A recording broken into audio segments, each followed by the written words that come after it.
തീർത്ഥാടകരുടെ ശരണമന്ത്രങ്ങളില്ലാത്ത സന്നിധാനമാണ്. നടയടച്ചതുകൊണ്ട് തന്നെ വളരെ ചുരുക്കം ആളുകൾ മാത്രമാണ് സന്നിധാനത്ത് ഇപ്പോഴും തുടരുന്നത്. മുൻവർഷത്തെ അപേക്ഷിച്ച് നല്ല രീതിയിൽ മുന്നോട്ട് പോയ ഒരു തീർത്ഥാടന കാലത്തിനാണ് ഇന്നലെ പരിസമാപ്തി കുറിച്ചത്. കഴിഞ്ഞ സീസണെ അപേക്ഷിച്ച് 4 ലക്ഷത്തിലധികം തീർത്ഥാടകരാണ് ദർശനം കഴിഞ്ഞ് മടങ്ങിയതും. അപ്പോൾ ഏതായാലും വിശ്വാസികളെ സംബന്ധിച്ച് കാത്തിരിപ്പാണ്. മകരവിളക്ക് മഹോത്സവത്തിനായി നട തുറക്കുന്നതിന് വേണ്ടി ചൊവ്വാഴ്ച വൈകിട്ട് 5 മണിക്കാണ് ക്ഷേത്രനട തന്ത്രിയുടെയും മേൽശാന്തിയുടെയും മുഖ്യ കാർമ്മികത്വത്തിൽ തുറക്കുക.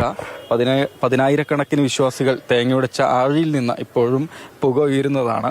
4,11,502 അയ്യപ്പ വിശ്വാസികളാണ് മുൻവർഷത്തെ അപേക്ഷിച്ച് കൂടുതലായി ഇത്തവണ ദർശനം കഴിഞ്ഞ് പൂർത്തിയാക്കി മടങ്ങിയത്. 36,61,258 എന്നതാണ് ഈ സീസണിൽ ആകെ അയ്യപ്പനെ തൊഴുതു മടങ്ങിയ തീർത്ഥാടകരുടെ എണ്ണം.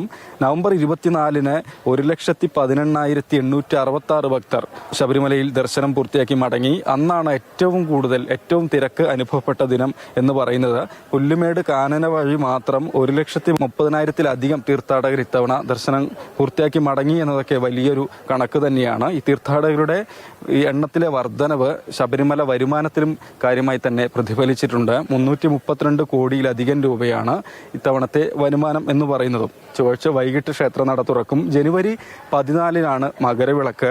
മുൻവർഷങ്ങളിലൊക്കെ വിശ്വാസികൾ വന്ന് ശബരിമലയിൽ തമ്പടിച്ച് നിൽക്കുന്ന ഒരു അവസ്ഥ കാണാറുണ്ടായിരുന്നു. ഇത്തവണ അങ്ങനെ ഒരു അനുമതി ഉണ്ടാകില്ല എന്നാണ് പോലീസ് ഉദ്യോഗസ്ഥരൊക്കെ തന്നെയാണെങ്കിലും പറയുന്നത്. അവിധത്തിലുള്ള നിയന്ത്രണങ്ങൾ ഉണ്ടാകും.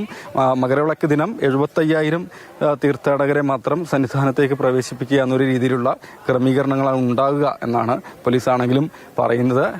ഏതായാലും കാത്തിരിപ്പ് തന്നെയാണ്. ചൊവ്വാഴ്ച വൈകിട്ട് 5 മണിക്കാണ് മകരവിളക്ക് മഹോത്സവത്തിന് വേണ്ടി ക്ഷേത്രനട തുറക്കുക. ജയേന്ദ്രനൊപ്പം രാഹുൽ KV, മാതൃഭൂമി ന്യൂസ്, സന്നിധാനം.